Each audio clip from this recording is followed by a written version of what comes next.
I was born September 12th, 1994. I was born in China. Me, my mom, my dad, we came over here. We lived in this little rental house in one room, the three of us. We got here. My dad was like, "This is not my life. This is not for me. I don't want any part of this.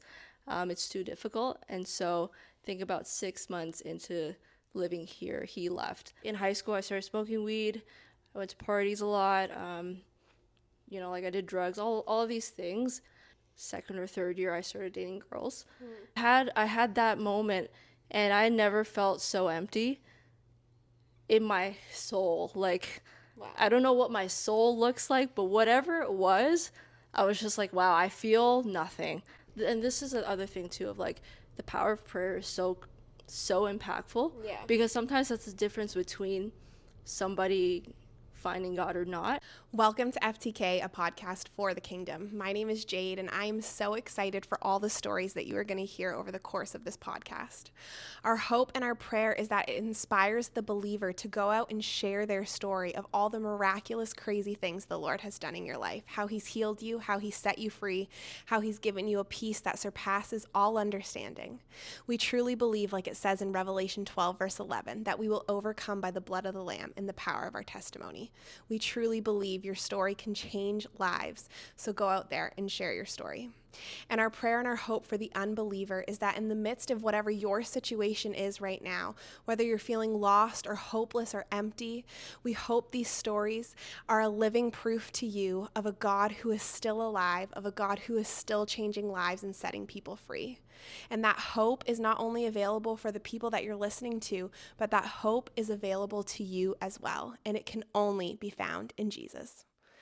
So let's get on with the podcast. I'm so excited for the story you're about to hear. And here's Michelle. She is going to share such an incredible story with you, her life story, the journey that she has been on. And I'm so encouraged to know Michelle.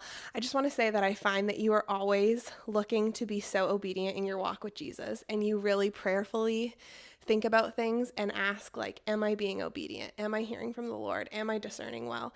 And you have such a desire to walk faithfully with him. So I'm really encouraged by that, and I'm happy to know you. And I'm really excited that you get to share your story today. Well, thank you for having me. I mean, you gave me a pretty good introduction. I wouldn't say that I'm always faithful, but it's just my story. Yeah. And I'm thankful for the life that I have and where I am today. So, I'm happy to be here. Yeah, awesome. Well, why don't we just jump right into it? You have a story that really starts from birth and Yeah. goes to like where you are now, which maybe we all do. I don't know if we think hard enough about it, but yeah, why don't you start us off with when you were born? I don't know. I mean, I was born September 12th, 1994. I was born in China. And when I was about 4, my mom really wanted to bring us to America. She wanted the American dream. She wanted to bring her family over there. And so that was kind of the start of the process of how I ended up here in North America. We ended up obviously in Canada. We wanted to settle in New York, didn't happen. So we were here in Toronto, and when I got here, I was about 5 years old, so it was July of 2000. And so me, my mom, my dad, we came over here. We lived in this little rental house in one room, the three of us. It was a big struggle soup starting out, and pretty quickly, not soon after we got here, my dad was like, "This is not my life. This is not for me. I don't want any part of this. It's too difficult." And so, I think about 6 months into living here, he left. And so my family kind of fell apart really, really early on in my life. Yeah, wow, I that's didn't, I didn't understand, like what that even was. I actually remember the day that my dad left. In my mind, I have this like little clip of me like looking through his bag, and he had a bunch of pennies on the bottom, and I was just like playing with his stuff, and he was supposed to be getting ready for work. Little did I know or understand at the time that he was actually leaving for the airport. Wow. So he was like, "Dad's gotta go." He said it in Mandarin. He's like, "Dad's gotta go." And I was like, "Okay, like I'll see you after work." And I don't really remember what he said after, but he left, and he didn't come back. So you had no idea that he was like heading to the airport and I had no idea. wow, that's so hard. I also think, to be fair, at the time, because of all the conflict that my parents had, and me being so young, I don't think that they even had a thought to explain what was happening to me. And I think my parents, bless their hearts, but I think that they've done that as a disservice to me of not really explaining, because like little kids understand. Yeah. I might not have the vocabulary for certain things, but I understand that like dad's not coming back. What does that mean? Like, is it my fault? Yeah. You know, like we don't, like we may not have the right words for it, but I understand what's going on. And so, you know, early on he left, and then it was me and my mom. And from the moment that he left, I didn't talk to him for a really long time. So like I think there was a period of time, like 8 years, where I didn't even have a single phone call with him. So like I lived my life here with my mom alone. My dad wasn't around. Financially, we didn't have his help, so like that was totally out of the picture. And so yeah, like early on, my life kind of fell apart. I didn't have a dad growing up, and I didn't realize like how much that impacted me till later, because I'm like I don't really understand what it is to have a dad growing up. So like maybe it's fine. As you get older, you understand like there is something to be said about like a stable family structure where like mom and dad get along, where like they're positive influence in your life, and they're like helping you through really difficult things in a way that you understand. So not having that really kind of shook up the foundation of like the rest of my life. And so like, when I was younger, it was just like we were in survival mode. Like my mom had to work, she had to figure out a way to keep a roof over our heads and like have food. And so like a lot of nights where we had like struggle dinners, like spaghetti noodles and ketchup, like it was a lot of those. Yeah. And yet somehow she had a way of shielding me from knowing that we were struggling.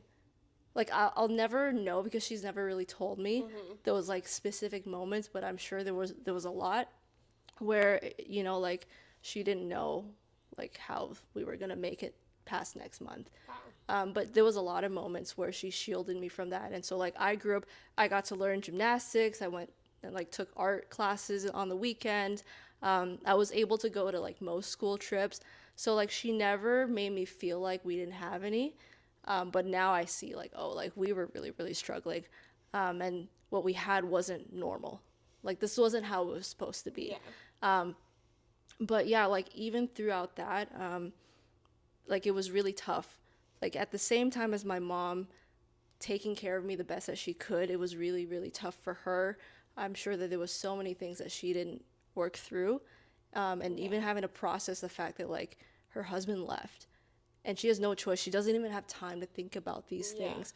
And so I think she took a lot of that out on me subconsciously. And so growing up, I had a really tough time pleasing my mom, and like I didn't want to get on her bad side, and so like I learned very, very early on that you have to grow up fast.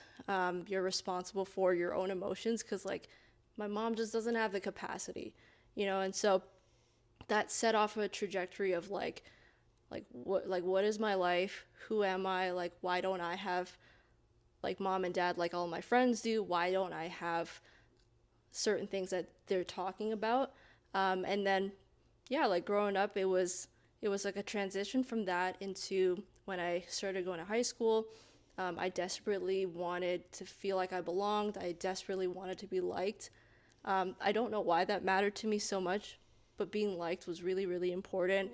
Yeah. I feel like everyone, I don't know, I feel like there's not many people that wake up and are like, I want to not be liked today. I think that's like a natural part of like our human experience. I guess more so in the sense that I I wasn't comfortable with myself. And so like I was scared to have my own opinions if it was different from what the majority wanted. Yeah. Like I saw people that were just like really into their own quirks. They dressed how they wanted, they didn't care if they sat alone at lunch, like it didn't matter. Like I would have been mortified if that was my life, Yeah. because I was alone all my life. So I didn't want that. So I wanted to be where the most liked people were. Yeah. And so even if what they did or how they thought wasn't the best, like that didn't matter, because at least like being like in a group where I belonged mattered a little bit more to me at that time. And so I was just kind of struggling to find my own voice in that. And all the while, like growing up, like I grew up in church. So, like, what they teach you at church of like how you should be at school, how you should dress, how you should speak, like what you do outside of Sunday, like it didn't line up with the people I wanted to be around Monday to Friday. Yeah. And so it was very separate.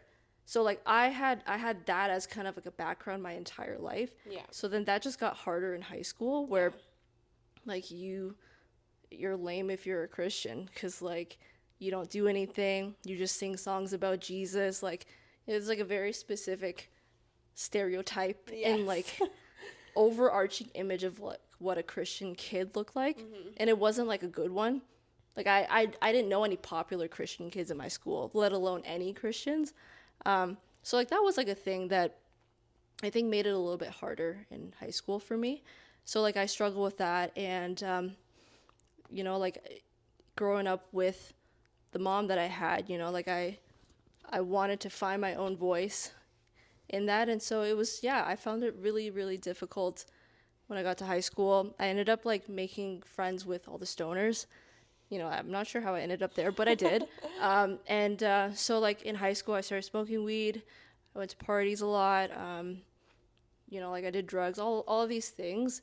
And like looking back on it now, it was really just like, did I really want to do those things? Did I really care for it? Or did I do those things because those were the people that were associated with it, and like those are my friends. I think it was more of that. Yeah. Of just feeling like, if these are my friends, that I have to do what my friends do, because like what's the point in me going to a party to just sit there if I'm not gonna drink, if I'm not gonna smoke? Like, why am I there? Everyone's doing it. I'm like missing out on a part of something, or like I wouldn't be able to engage or connect with them the same way because like we don't share these experiences. So like that was like a big part, and so like I shared in those experiences, and like those are my people. And then It was like a bonding almost sort of thing. Like it felt like you were in this together. You had jokes that only like your group would know, because it's like, oh, remember that time, like, oh, they smoked so much and they did this thing or whatever. Like you have those moments where like if you're not doing it, you're not part of it. And I remember too, like deep down I didn't want to be like that. Like, I felt like I couldn't say everything that I wanted to say.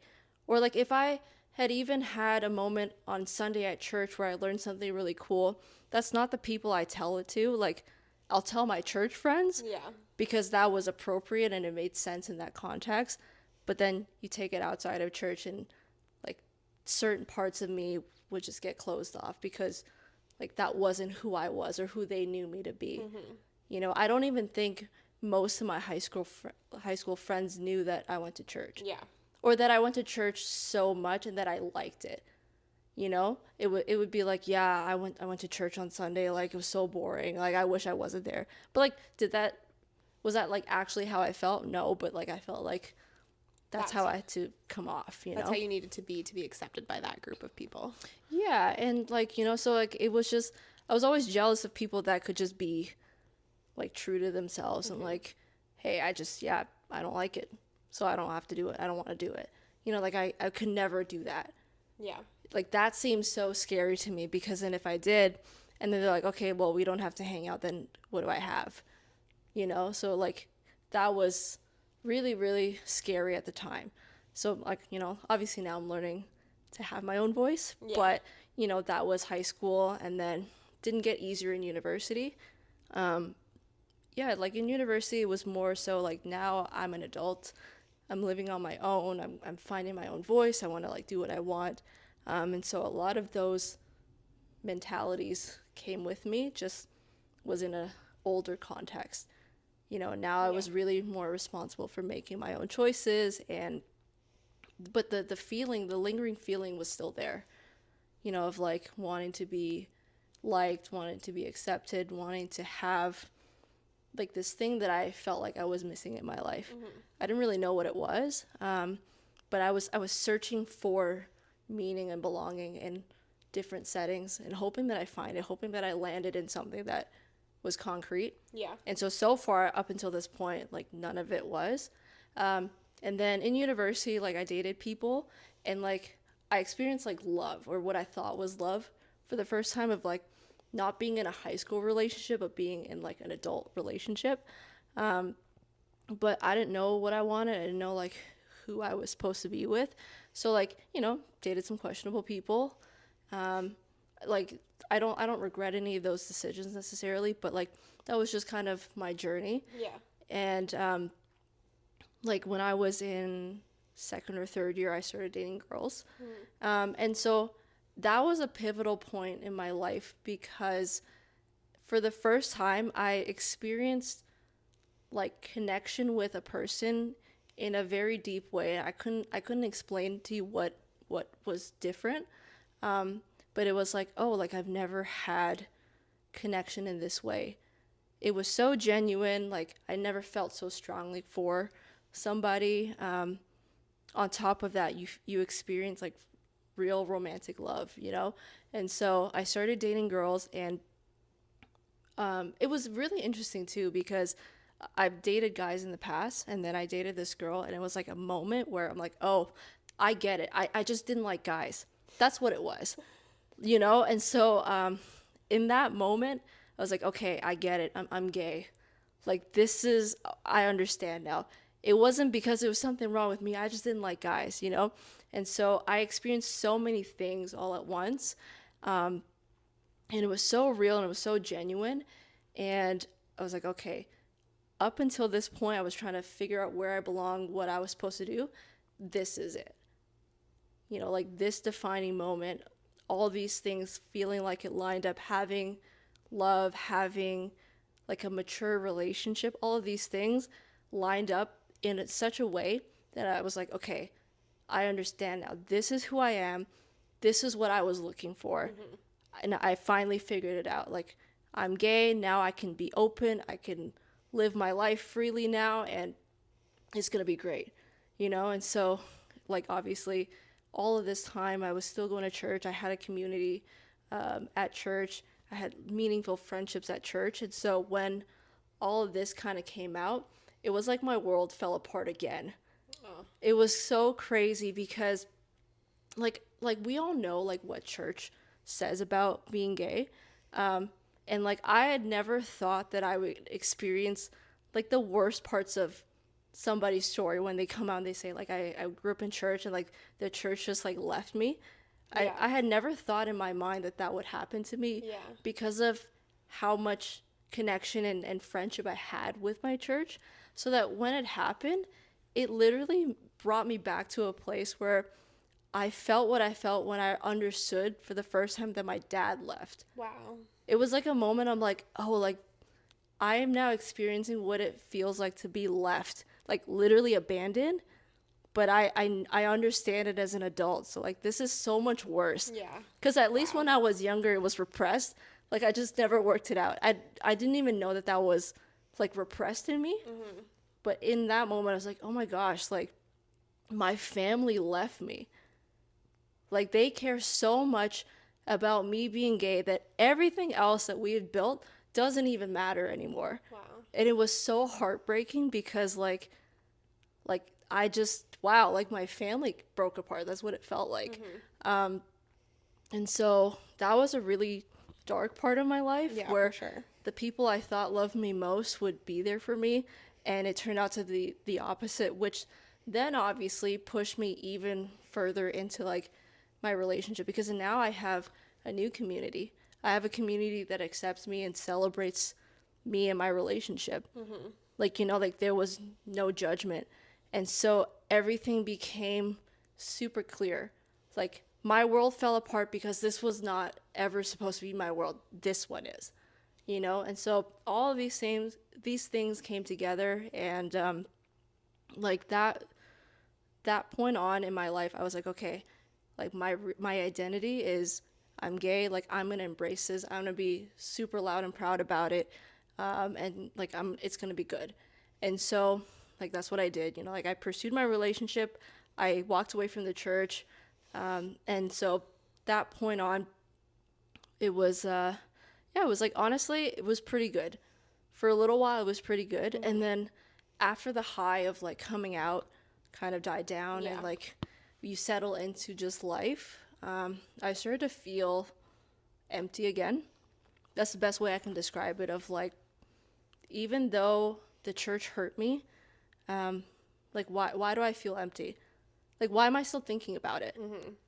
You know, and so like, why, if this wasn't meant for me, like, why do I care so much? You know, like, not even thinking about the people, but just like the Yeah. faith that I had growing up, Yeah.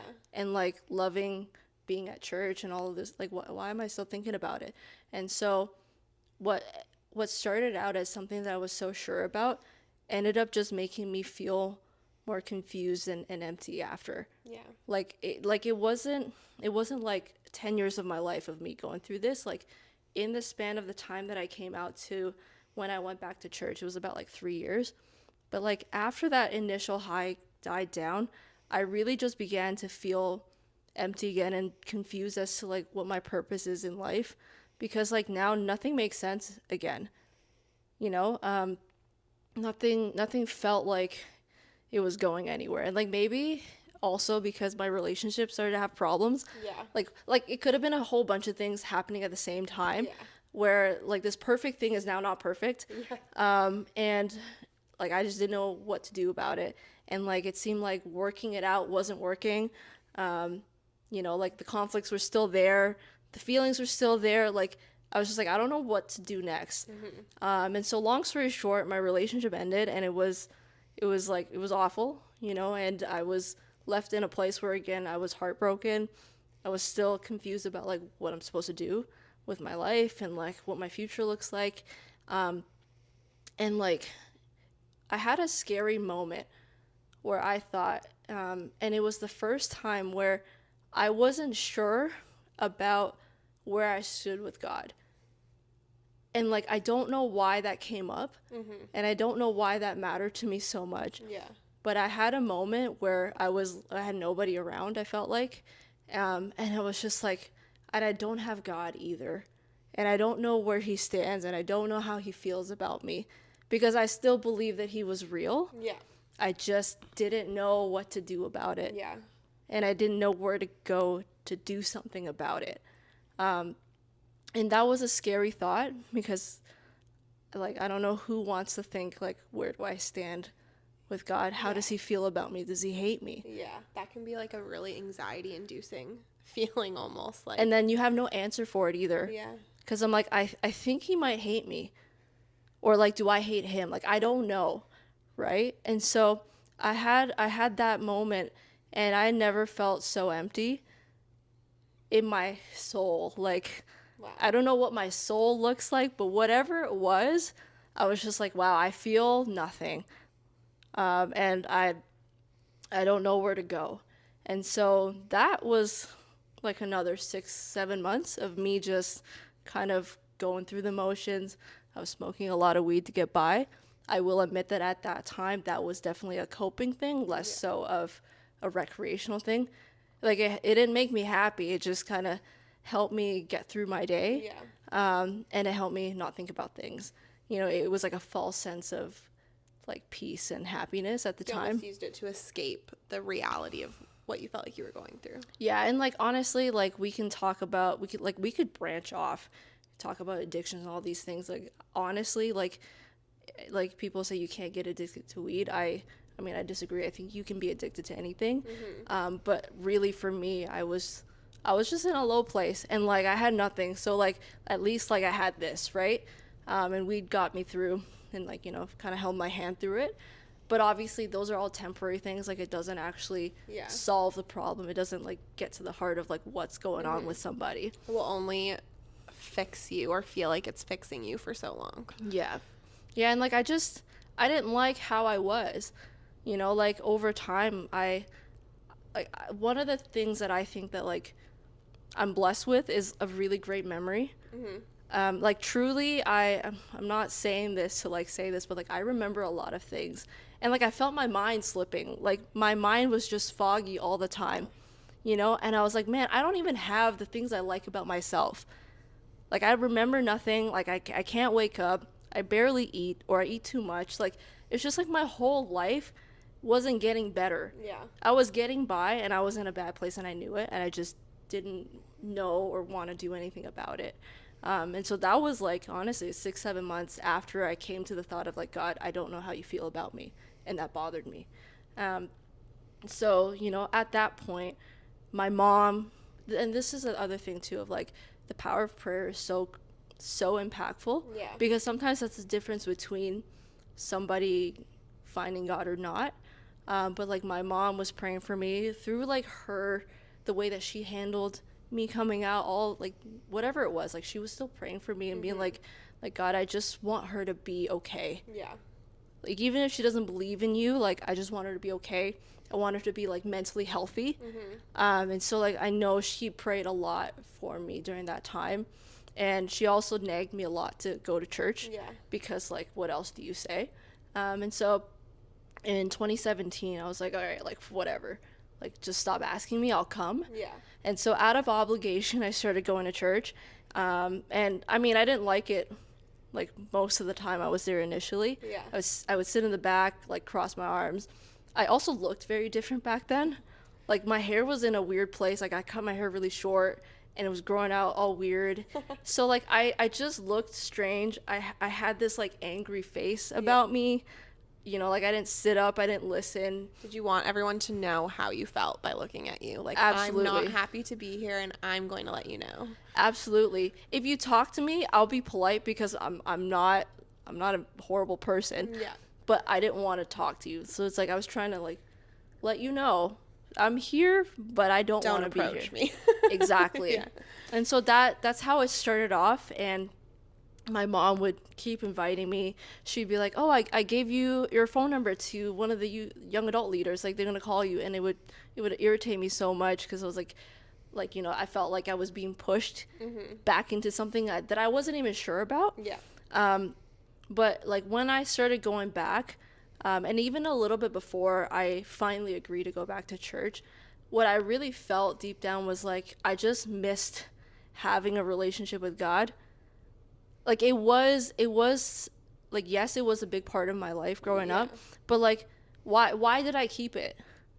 Because when I got to high school, like, I had a separate life outside of church, but like, why did I love being in church and like learning about the Bible so much? Yeah. Like, there was something there.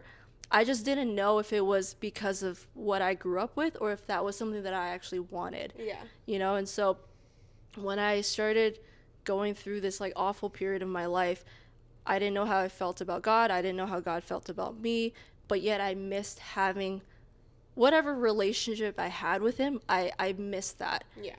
And I was like, something feels empty. And so, I mean, what do I have to lose by going? Like, I literally don't care about my life. Like, clearly I'm treating my body horribly. Like, I don't feed myself properly. I don't take care of myself. Like, I'm just smoking weed all day. Like there really wasn't much to lose there. Was I at rock bottom? I don't know. Maybe that was my rock bottom. Honestly, it probably could have been worse, but it was bad enough that I was like, I don't care if I go or not. Yeah. I'll Like, what do just I go. have to lose? Exactly. And so that was the place that I was at, going back to church. And then that was another process of like, I was there, but mentally wasn't there. I didn't care to be there, but at least I didn't have to sit by myself in my room on a Sunday. I was somewhere. Yeah. And sometimes, the pastor would crack a joke and it was kind of funny. So I'll take it. I'll take those little nuggets. Yeah.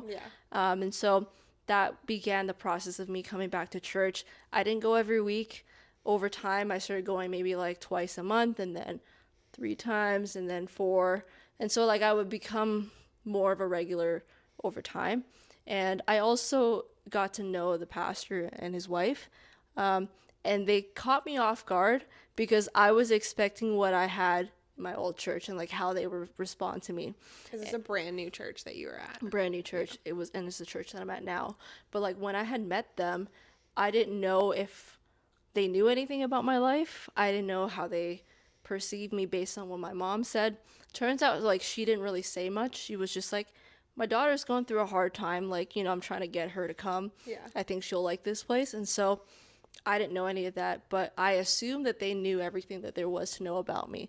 And so it was almost me like sizing them up a little bit of like, I'm going to give you the worst response and no expression in this church.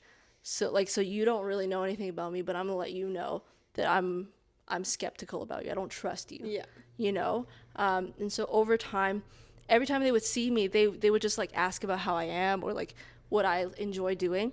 Nothing about like, what was your background like going to church? Like, like, Yeah. like none of the things that you expect church people to ask you Yeah. to kind of see like where's your walk with God, Yeah. just to like scope you out to see if you're holy enough. Like, Yeah.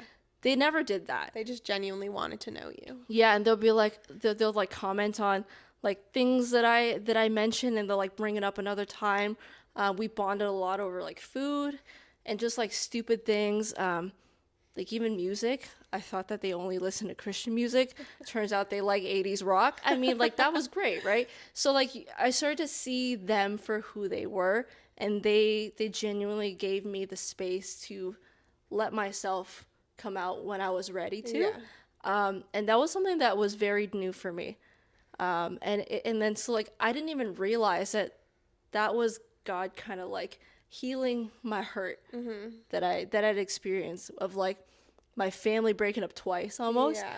And then him being like, not everybody is like that because people are people. Yes. But I want you to have community. I want you to Yeah. have a sense of family and belonging. Yeah. But I want to show you the people that Yeah. I know are going to be good for you. Yeah. But I didn't understand that at the time, right? Yeah. I was just there because I was lonely and I was hurting, and I really just didn't care about myself anymore. I think that's like such an amazing thing about God is that like he's bringing you on this journey of healing and you don't even realize that you're healing, but like he knows us so well that he knows that past hurt and he wants to bring like reconciliation to that. Yeah. And yeah, it's just a really beautiful thing about God. And the most beautiful thing about that was that it never felt like there was an agenda. Yeah. It never felt like, hey, can I tell you about our Lord and Savior Jesus Christ? Like, it was never like that. Yeah. Like most of the time, the conversation and the topic of God never even came up. It was just like, who are you? Why are you here? Yeah. I care about you as a person. Yeah, like, are you hurting? Like, let me just pray for you because you're hurting. Yeah. Like, not because you don't believe in God or something, you Yeah. know? And so I thought that was such a beautiful way because, like, that's what I could have handled at the time. Yeah. Like, because, like, if somebody is going through hurt Mm-hmm. or, like, they're just really closed off, you're not going to get to, like, the deeper parts of them until you peel back the layers. Yeah. And if, sometimes people really just want to bulldoze in there, Yes. and it doesn't produce the desired effect Yeah. where, like, everybody desires to be heard and understood. Yeah. Even if you have different opinions, like, we all owe each other that level of respect. Yeah, for sure. And so I felt very thankful that that was what was given to me. Mm-hmm. And it was just what I needed with the pace that I needed at the time. Yeah. And so I didn't realize that my hurt was kind of lifting off a little bit. And so, like, that was another year of just kind of like getting to know people and learning to trust and like be willing to be around people. Like even some of the friends that I met while I was going to church for the first time, I was like, you guys are too happy. Like I don't like this. Like, this is really uncomfortable. And they're some of the greatest people that I know. Wow. Even though I still think that they're too happy all the time, and that's like unsettling. I've learned to love and appreciate them because, like, that's just genuinely how they are. Yeah. And I think it's beautiful because I don't experience life that way. Yes.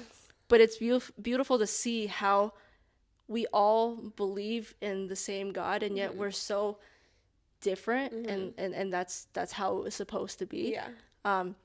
So like I got to have all these relationships over time, and that began another journey for me of like, okay, I don't feel grossed out being in church anymore. Yeah. Like, I'm willing to come. I actually kind of like coming to church, like the sermons are not bad. Like, now it became the question of like, okay, I'm not opposed to church, but what do I actually believe? Like, what am I about? You know, like what, like up until this point, like, is there anything outside of like the things of my life, like at the time, like if I was a student, my life revolved around school. But like, what happens after school? Like, who am I without school? Yeah. Or like, who am I without smoking weed? Or who am I without going to church? Like all of these things is like, who am I? What do I believe? And why does this matter to me so much? And I'm the type of person where like these questions would haunt me if I don't answer them. Yeah. Like I need to know to a certain level where I can be satisfied. And I need to know. Like I need to answer the big questions about my life and my purpose and like what happens to us. Like why is the world the way it is? And so I started to question those things a lot. And like growing up in church, the answer is like Jesus. Okay, that's the answer. Yeah. But like, do I actually believe that? Yeah. And so I began this journey of research and just searching. I was in a very open place. And I remember like when I came to that place in my life, I was like, God, I don't really know what like this is, because I didn't understand it as a relationship. I'm like, I don't know what this is. Yeah. I don't know how I feel about you. I don't know if I believe everything, but I'm willing to try. So like, help me out. Yeah. That was literally like the most real prayer I probably ever uttered up until that point in my life. And so and I think that like goes along with like the whole story is that like God was taking you on this very slow journey. And I think often we think that it's like an immediate change. And for some people it is like they have these radical stories where like one day they woke up and they were walking in this, and then by the time they went to bed, God had like completely changed their lives and they never looked back. But you have this like story that's just like slow, and God was walking at your pace, and you were like, I am not all in, but I'm telling you, I'm dipping a toe in, and God is willing to meet us where we're at. He understands where we're at, and he doesn't, I don't know if he needs us to just be all in when we're first getting to know him. Like he is like, I will take the toe that you're tipping in and we'll like work from there. Because then like I'll pull the other toe in kind of thing. Next thing you know, you'll be all in. But exactly. And like it's an interesting point that you make, because like when I started going back to church, my mom actually would be really frustrated because I would be sleeping. Like it was like, what's the point of you coming if you're not going to listen? Because she thought that me listening to the sermon was going to change my mind. Yeah. And so she would go to the pastor and be like, you know, like she's coming, but like nothing's happening. And he goes, listen, for the past 2 years, she wouldn't come at all. Yeah. She's willing to come every week. So even if she's sleeping or giving me the stink face, like it doesn't matter. Like she showed up, and God can still use that. Yeah. That's such a good reminder for me. I'm like, hear the message, like come to church and hear the message. But like what actually started to change you and like soften your heart was not the message at all. It was how people treated you after the message or before the message when they met you. Yeah. Cause it was like, you just saw me like sleeping the entire time. Yeah.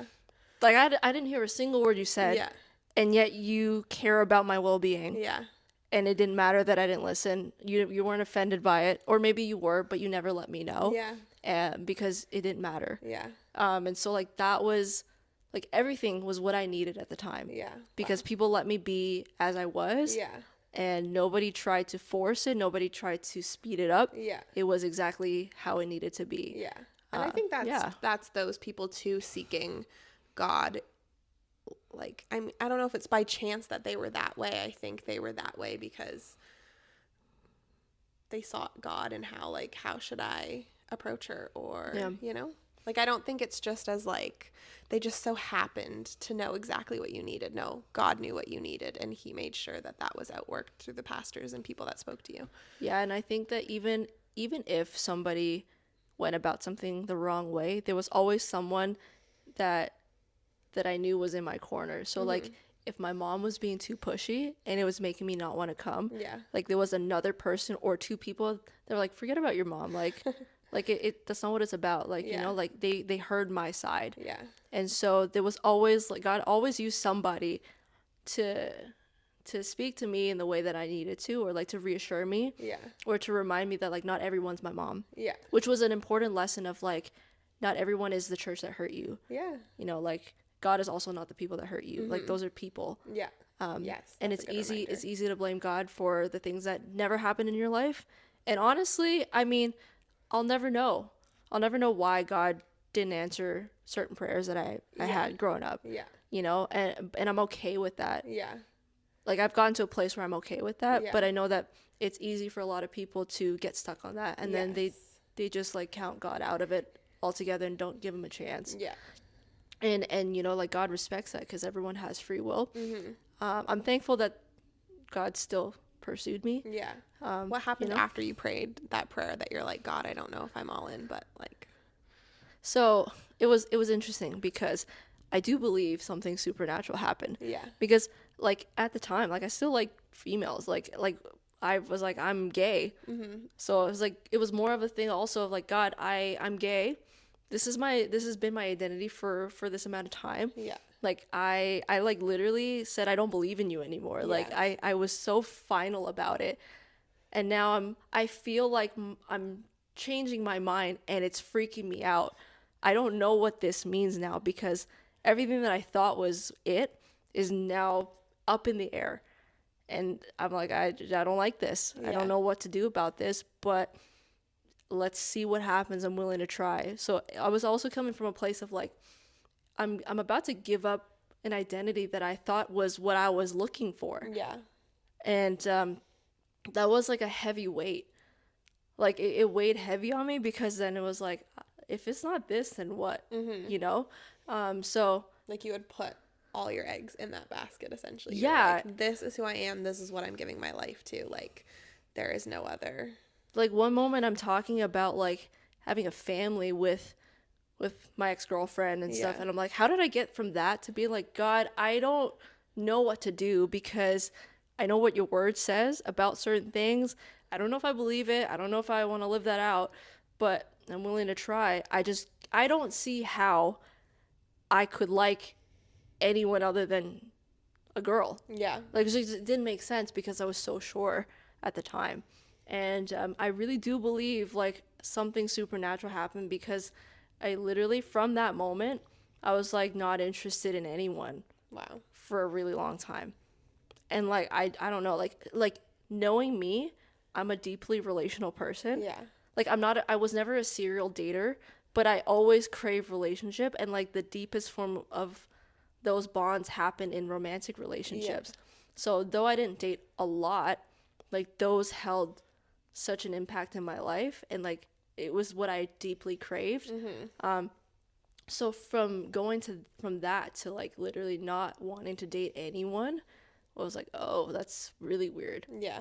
And I thought it was interesting that like God took away the desires for anyone, because I'm like, oh, okay, so I really did just like girls. Like that was like a moment where I'm like, okay, so I was gay and God like took it away from me kind of thing.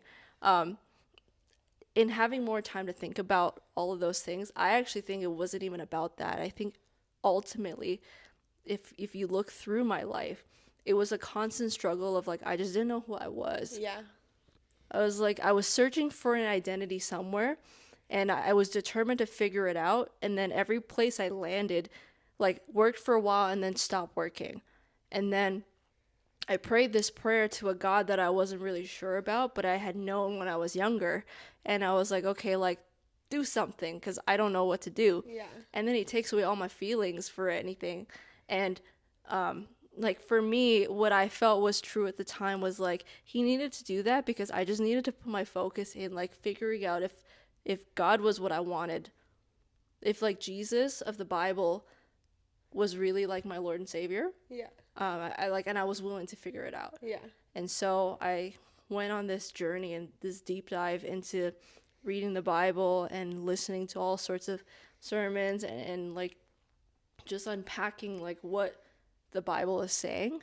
And in that, I went a very logical route, which is like just the way my brain works, where like my feelings and my brain needed to at least come to some sort of middle ground where it made sense for both parties. And so up until that point, like it was mostly my heart Yeah. and my feelings that made sense, but like I couldn't rationalize it altogether in a way that I was satisfied with. Yeah. And so, like, looking at the historical evidence for a Jesus of Nazareth, like eyewitness accounts of his ministry, like people literally dying for the message. Like, you don't die for something unless it's true. Yeah, for sure. Like, why would you die for a lie? Like, that's a sad way to go out, you Yeah. know? If I was held at gunpoint over a lie, I'm just gonna say, my bad, I lied, right? But if I really believe the weight of what was said to be true, like, I'm gonna hold on to it. I'll Yeah. die for it, you know?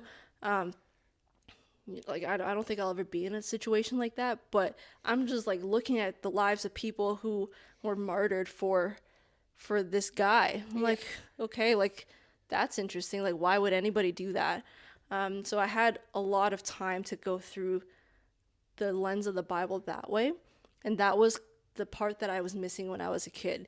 Because as a kid, you're taught, like, Jesus loves you and all these nice feelings. Yeah. And the stories in the Old Testament really just feel like stories. Yeah. And so, like, it just didn't make sense with the head and the heart. Yeah. And so, going back now, I went the more logical route. And then I was faced with the decision of, like, okay, I like going to church. I feel like I'm coming back to a place in myself that I had lost for a while. Like, I felt empty. I feel like holes in my heart are being filled. Yeah. Like, I'm feeling things, what's going on. But then I'm also reading about, like, what Jesus said and all these pieces of evidence coming together. And then I don't even know if there was like an aha moment, but I just knew it was true. Like, I genuinely believed it. Yeah. And then there was a point in time where the waves of my uncertainty, the things that I was searching for, it kind of just settled in my soul. Yeah. Again, I don't know what that feels or looks like Yeah. for different people. All I can say is that, like, the very core of my being that like wondered about why I'm here, what Yeah. I'm doing, like, those questions settled. Wow. And so that was a moment where, like no matter what happens around me, this is true. Yeah. And, like, it stuck. And so, like, that was the moment. I think that was like 2 years after I started coming back to church. Yeah. It took a 2-year journey for me to be like, all right, now that I have all of this knowledge, like, I'm gonna have to do something about it. Yeah. And so I can either just sit in the middle and be like, I'm not sure, and just perpetually wonder, and then I'll die being like, I don't know what's true. Like, I came to the conclusion that we'll never really know. Yeah. So I could either go that way, or I could either say, no, I don't want any of this. But then if I went down that way, I wouldn't have been truthful to myself. I would have been lying, because I'm like, but I feel better, Yeah. So, and then the third option would have been like, I acknowledge and I recognize that, like, something changed in me that I can't explain. Yeah. It was like a supernatural. Yeah. Or, thing. and like, I felt like I was becoming more myself again. But then pair that with, like, I understand and I hear what God says about me. Like, his word tells me, but then, like, I'm looking at all the evidence, and so all of those things came together where I'm like, oh, like, yeah, this is true. Yeah. And it was a very simple, like, I believe it. Yeah. It was okay if I didn't answer the question exactly about how old the earth was. Like, that was okay to not ever, like, I can die not fully knowing the answer to that, but I couldn't die knowing, like, not knowing what I was supposed to do with my life, or, like, why I was here. Yeah. And I think that in the marketplace of ideas, so this is not my own words, but Pastor Mark Clark, he often says it this way, of, like, in the marketplace of ideas, for him, Christianity was the best. And, like, that's the best way I could describe it, of like, in the marketplace of ideas in different world religions, of what they offer, how they answer the question of suffering, how they answer the question of life after death, how they answer the question of your purpose, and, like, how to even deal with problems. Christianity was the best one. Yeah. In fact, it wasn't just the best one. It was the one that worked. Yeah. It was the only one that worked. And okay, maybe it doesn't work for some people, but for me, it worked. It in fact more than just worked. Yeah. It literally changed my life Yeah. in like the most non-corny, cheesy way possible. It like practically changed my life. Yeah. Where You were I'm one way and now you're not. exactly. And like it didn't mean that my problems got less or better. In fact, I think I have more problems, to be honest. You know, I'm going through a season of physical illness. Yeah. So in fact, I have more problems that I didn't have before. Yeah. And yet I have never once since that point on questioned Yeah. who I am and what I'm supposed to do with my life Yeah. ultimately. And just like where I'm going. Like it doesn't matter if I don't know tomorrow. Like I'm settled in that. Yes. And so all these other questions can come up that I might have doubts about. Yeah. But I'm sure of this one thing. Yeah. And that was